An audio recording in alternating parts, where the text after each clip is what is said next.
Assalamualaikum warahmatullahi wabarakatuh dan salam sejahtera. Bagaimana dengan kehidupan murid-murid hari ini? Ustazah harap murid-murid semua berada dalam keadaan sihat fizikal dan tenang fikiran. Kali ini kita akan membincangkan perkara-perkara yang berkaitan dengan zakat emas, perak dan mata wang atau nuput. Murid-murid yang dirahmati Allah, emas dan perak ialah lambang kekayaan dan kemewahan. Manusia menjadikannya wang dan nilai tukaran dalam sesuatu urusan transaksi sejak berkurang lamanya. Islam mengibaratkan emas dan perak sebagai suatu kekayaan alam yang hidup. Syariat mewajibkan zakat bagi kedua-duanya jika berbentuk wang, logam dan perhiasan. Tentu murid-murid semua tahu tentang emas dan perak. Emas dan perak merupakan logam galian yang berharga kurniaan Allah Subhanahu wa taala. Nakdan atau mata wang pula bermaksud emas dan perak sama ada dalam bentuk asal iaitu ketulan atau yang telah dicetak menjadi mata wang. Nakdan juga bermaksud apa yang ada pada pemiliknya secara hakikat ataupun anggapan. Berasaskan maksud ini, saham-saham yang mempunyai jaminan tetap yang ada ikatan dengan nilai sebenar sama ada emas atau perak juga termasuk dalam kategori ini. Zakat diwajibkan ke atas pihak yang memiliki emas dan perak apabila sampai nisab dan telah cukup haul setahun.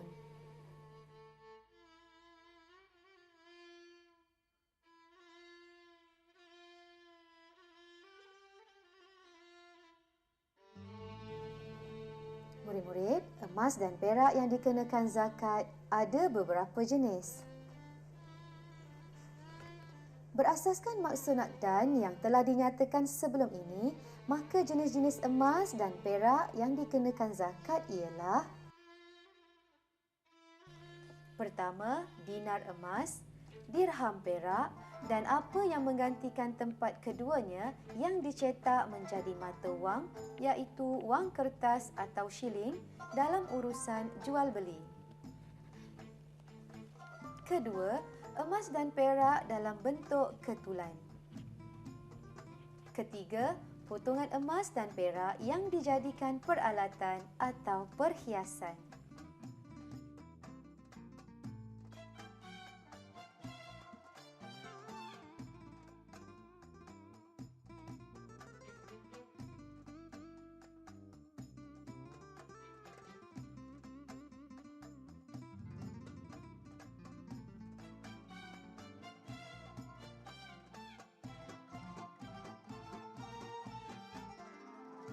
Murid-murid yang dirahmati Allah, emas dan perak ialah jenis-jenis logam yang diwajibkan zakat. Kewajipan zakat ke atas kedua-dua logam ini dijelaskan dalam firman Allah Subhanahu wa taala seperti berikut.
Murid-murid sekalian, emas dan perak dalam sebarang bentuk wajib dikeluarkan zakat apabila memenuhi syarat-syaratnya.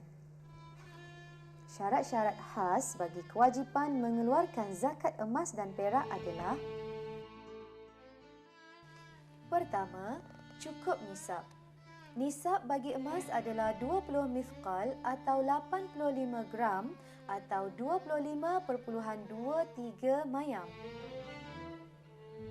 Manakala nisab bagi perak pula adalah 200 dirham atau 594 gram atau 176.59 mayam atau 6.97 saga. Kedua, tidak dijadikan perhiasan wanita. Jika dijadikan perhiasan dan melebihi uruf iaitu kebiasaan setempat, wajib dikeluarkan zakat.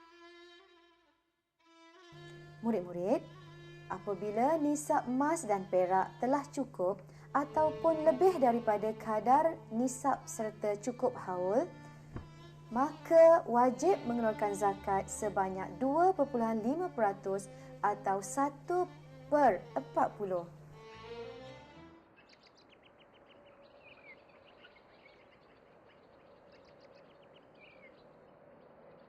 Amboi Tok Wan, banyaknya barang kemas. Nak buat pameran ke? Hish, Amani ni. Masuk tak bagi salam pun. Buat terperanjat Tok Wan aja. Maaflah Tok Wan. Aman ni tengok Tok Wan asyik sangat. Banyaknya barang. Wah, yang anting pun ada. Inilah untungnya ada anak ramai. Barang-barang ni semua mak kamu dan makcik-makcik kamu yang hadiahkan kepada Tok Wan. Nak buat apa keluarkan barang-barang kemas ni? Kalau nak tahu, Tok Ki kamu yang suruh keluarkan. Kenapa Tok Wan? Tok Ki nak gadai ke? Ke situ pula dia. Bukanlah Tok Ki nak kira untuk dibayar zakat. Barang-barang kemas ni pun nak dikenakan zakat? Iyalah, barang-barang emas dan perak pun dimestikan zakat. Betul lah. Terlupa pula Aman ni. Aman ni ada belajar di sekolah. Barang-barang emas dan perak ini hadir dalam 3 bentuk. 3 jenis? Iya, yang pertama, emas dan perak dalam bentuk mata wang. Kedua, emas dan perak dalam bentuk ketulan. Yang ketiga, emas dan perak yang dijadikan perhiasan atau barangan. Kalau tidak mengeluarkan zakat emas dan perak di akhirat nanti, barang-barang emas dan perak ini dibakar kemudian diselar kepada mereka yang tidak mengeluarkan zakat. Yelah Tok Wan, kadang-kadang harta ni bukan sekadar kesenangan. Tapi tanggungjawab yang perlu kita jawab di akhirat kelak. Bijak cucu Tok Wan. Tok Wan pun simpan barang-barang ni untuk masa depan kamu semua nanti. Sebab itulah Tok Ki kamu selalu ingatkan Tok Wan untuk mengeluarkan zakat emas dan perak tiap-tiap tahun.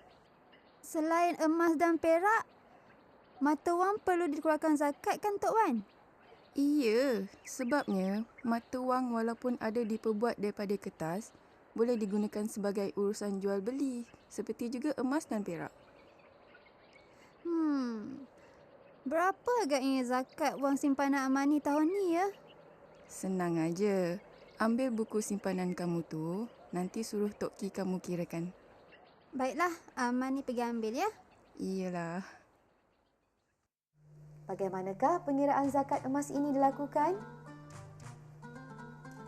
Murid-murid, pengiraan bagi zakat emas dibuat dalam 2 keadaan, iaitu emas yang tidak dipakai dan emas yang dipakai. Bagi emas yang tidak dipakai atau digunakan walaupun sekali dalam tempoh setahun, jika nilai emas tersebut menyamai atau melebihi nisab, iaitu 85 gram, maka wajib dikeluarkan zakat sebanyak 2.5%. Sebagai contoh, jika berat emas yang dipakai adalah 100 gram, maka berat emas itu telah mencapai kadar nisab dan dikenakan zakat. Oleh itu, 100 gram hendaklah didarabkan dengan nilai emas semasa iaitu RM72 dan 94 sen. Jumlah sebanyak RM7,294 hendaklah dikeluarkan zakatnya sebanyak 2.5%, iaitu RM7,294 didarab dengan 2.5%, maka kadar zakat bagi 100 gram emas adalah RM182 dan 35 sen.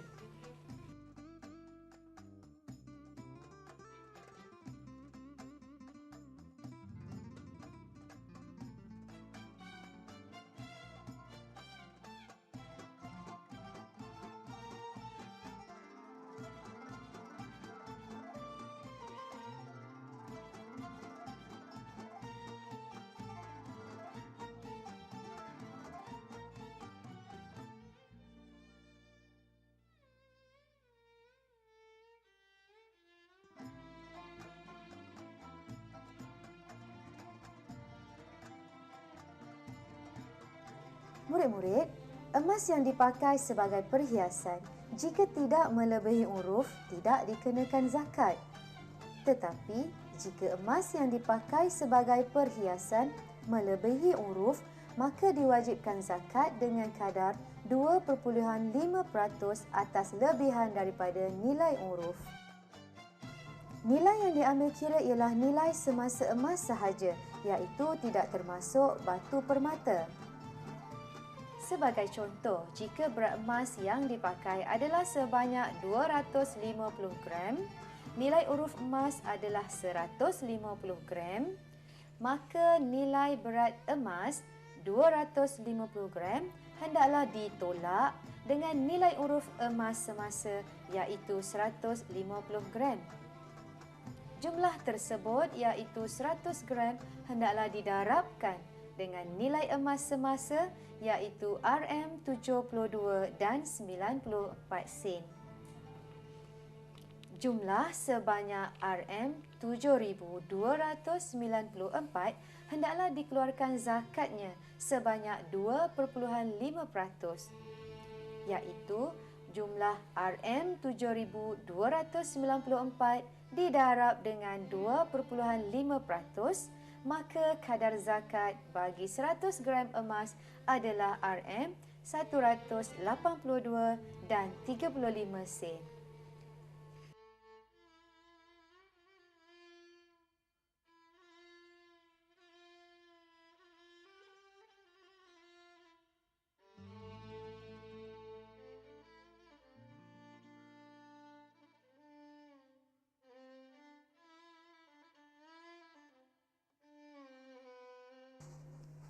Murid-murid, bagi logam perak sama ada dipakai sebagai barang perhiasan atau disimpan sebagai perhiasan, maka pengiraannya berasaskan nilai barang perak tersebut. Nisab bagi perak bersamaan atau melebihi 595 gram iaitu bernilai RM952. Murid-murid, cara untuk mengira kadar zakat bagi perak pula adalah berasaskan rumus berikut. Berat barangan perak didarab dengan harga semasa perak dan didarabkan dengan 2.5%. Oleh itu, jika barangan perak seberat 800 gram didarab dengan nilai perak semasa iaitu RM1 dan 60 sen segram, maka jumlahnya sebanyak RM1,280 didarab pula dengan kadar zakat perak sebanyak 2.5%. Maka kadar zakat perak yang perlu dikeluarkan adalah RM32.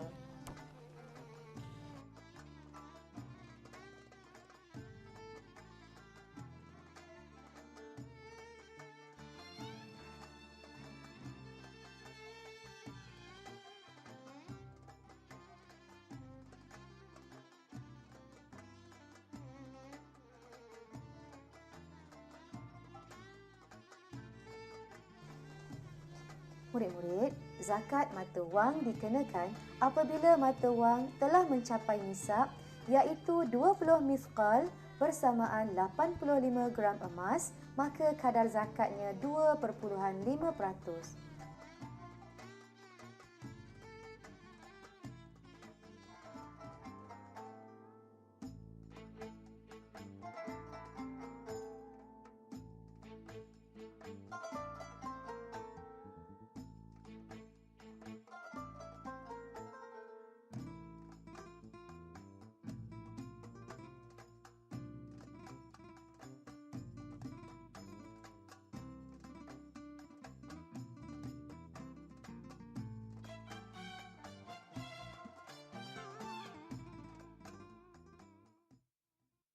Mula-mula tu apabila saya tersedar, saya dapati keadaan sekeliling saya sangat gelap. Saya pun tak tahu di mana saya berada. Saya pandang kiri dan ke kanan, tapi semuanya gelap. Tiba-tiba saya terpandang satu benda kecil yang bersinar. Dengan perasaan curiga, saya pun berjalan ke arah cahaya tu.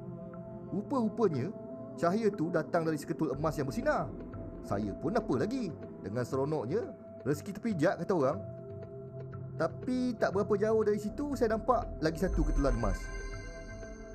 Saya pun segera mengutip emas tu, Tok. Kemudian saya tersedar bahawa terdapat beberapa ketulan emas lagi yang membentuk semacam satu garisan. Tanpa berfikir panjang, Tok, saya kutip emas tu satu persatu di sepanjang garisan tu.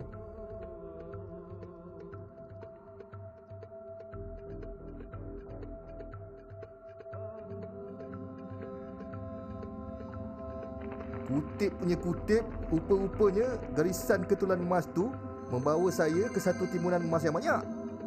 Masya Allah, punyalah gembira hati saya masa tu, Tok Ki. Saya melompat-lompat kesukaan dan akhirnya saya rebahkan diri saya di atas timbunan emas tu.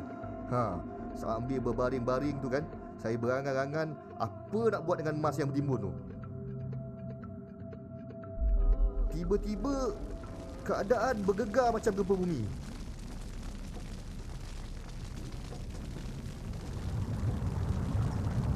Keadaan jadi panas. Emas-emas tu semua jadi cair, Tok Ki. Saya pun tergamam melihat lautan emas cair yang mendidih, yang bakal menenggelamkan saya ni, Tok. Kemudian kemudian saya tersedar lepas tu. Begitulah cerita mimpi saya, Tok Ki. Saya rasa kan, Tok Ki, mungkin ini kan sebab saya dah lama tak keluarkan zakat emas dan perak. Itu yang saya datang ni, minta Tok Ki tolong kirakan zakat yang perlu dikeluarkan. Alhamdulillah, mungkin mimpi tu petunjuk darinya. Ingatlah bahawa harta kita bukan sekadar kemewahan, tapi juga tanggungjawab. Demikian tadi perkara-perkara yang berkaitan dengan zakat emas, perak dan mata wang. Jika suatu hari kelak kita memiliki harta naqdan yang banyak, jangan lupa kewajipan kita untuk mengeluarkan zakat. Sentiasalah berdoa dan berusaha untuk mendapatkan habuan dunia yang halal sebelum menerima nikmat yang abadi di akhirat kelak. Sekian dahulu. Wabillahi taufiq wal hidayah. Wassalamualaikum warahmatullahi wabarakatuh.